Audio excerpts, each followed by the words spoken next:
When you were a kid, did you ever break a toy and bring it to your mom or dad to fix? And when you handed it to them, they asked, "Where are the rest of the pieces?" You see, every piece is important, or what is broken can never be made whole. If you don't believe me, try putting together a 1,000-piece puzzle just to discover a piece or two is missing. You're going to realize really quick, every piece matters. Just like those puzzle pieces, or the pieces to our broken toy are so important to us, broken pieces of our hearts are important to Jesus. The Bible shows us in John 6:8-13, one of his disciples, Andrew, Simon Peter's brother, saith unto him, There is a lad here which hath 5 barley loaves and 2 small fishes. But what are thee among so many? And Jesus said, Make the men sit down. Now there was much grass in the place, so the men sat down, in number about 5,000.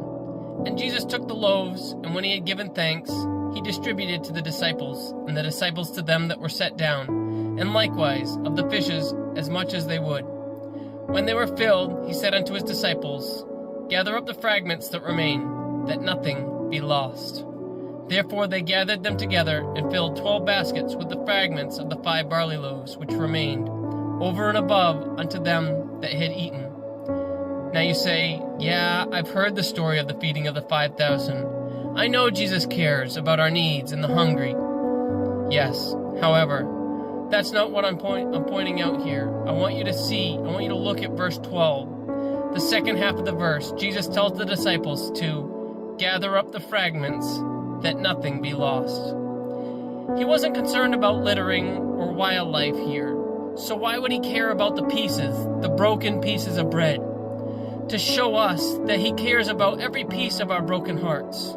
He doesn't want a single piece to be lost. The Bible tells us in Luke 19:10, For the Son of Man is come to seek and to save that which was lost. He doesn't want anyone to be lost, but he wants every broken heart to be healed and every lost soul to be saved. The Bible tells us in John 3:16, For God so loved the world that he gave his only begotten Son, that whosoever believeth in him should not perish, but have everlasting life. And again it is written in Matthew 18:14, Even so it is not the will of your Father which is heaven, that one of these little ones should perish. It is not God's will for anyone to perish. He cared about some leftover bread. Don't you think he cares about you? He died on the cross to save you from your sins. Don't you think he cares about you? Now he's reaching out as a loving Father with open hands and open arms saying, Bring the pieces of our lives and let him save and restore us better than